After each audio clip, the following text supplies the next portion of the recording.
to have a fashion show on the street. Is that the trend now? Maybe they're influencers.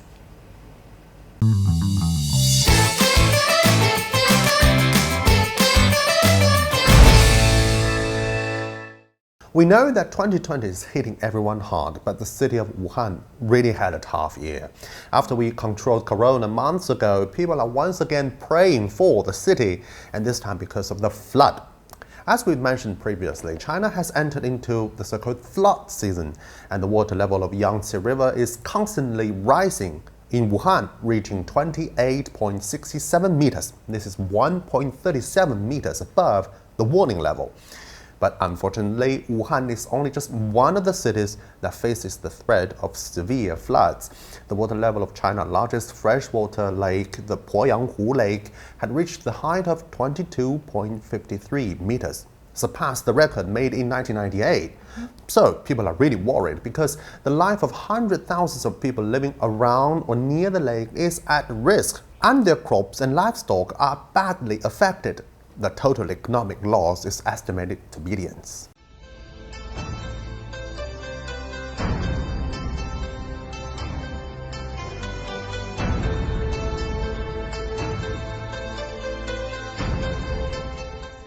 You may be astonished by the huge gap in the image, and that was exactly where the lake water rushed into the field and put the residents' life in danger. To repair that, it requires tons and tons of rocks and sandbags. It's like a huge surgery, isn't it? Yes, really, and it's a hard one, since every meter fixed needs 40 completely loaded excavators. The rescuers spent 4 days and nights to complete the work, and many of them are from the army, and they say that it's their honor to save lives on the sea. We have an old saying in Chinese, 兵来将挡，水来土掩, literally meaning when the enemy come, we dispatch generals, and when the water flows comes, we use earth to stop it. In other words, there is always a solution to the problem, and we can always find it. And it comes to this, if you only had wood with no nails, no glue, how would you make yourself a piece of furniture? The answer is this.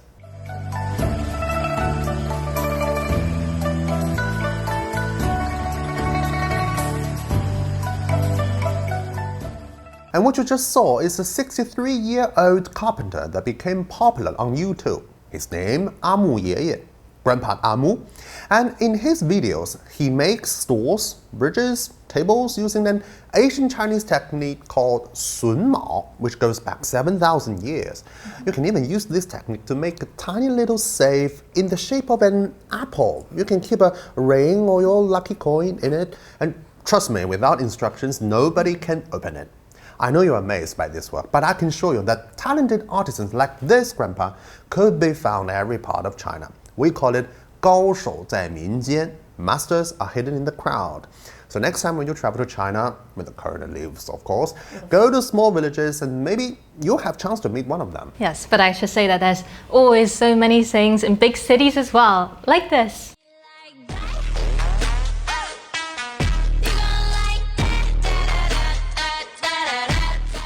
Well, guess where it is? We've asked this question before, haven't we? But no, it's not Shanghai or Beijing. No? No, it's Chengdu in Sichuan province, to the southwest of the country. And it is much more like a fashion week going on there, isn't it? Well, yeah, sort of. There are influencers taking street shots with big dreams of becoming famous one day. It seems that you don't have to go to the great megapolises to earn fame. And I should say, maybe this is the trend. Why always Shanghai or Beijing? Come on, people are talking about new first-ranked cities in China, I know it. And there are dozens of cities on the candidate list. It is not just the GDP thing. The reason why a city can be in first rank is that she has both the economic potentials and considerable cultural attractiveness. And Chengdu made it. She is among the 5 richest cities in China. And she has uncountable tourist sites, hotspots, and most importantly, pandas. And we Chinese call it 天府之国, a land of abundance. With so many good cars at hand, now it is her turn to win the game.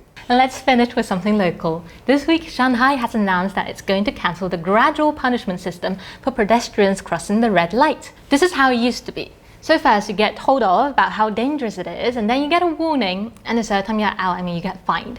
Well, the changes is now you get charged 20 RMB on the scene straight away. People are generally very open to this change, especially amongst the drivers, and some are even suggesting the regulation could be put nationwide. Actually, this is how it works. Remember the time when everyone's talking about recycling in Shanghai? Yeah, how we have the dry garbage and the wet garbage? And what kind of garbage you have at hand? So usually a new regulation would be tested in some cities, and if it seems successful, the regulations will be promoted to more cities and finally into a nationwide law. For example, as for 2020, 46 major cities in China will have this recycling scheme. Who knows, maybe they'll do the same this time. And this is this week's Red Hot China. See you next time. See ya.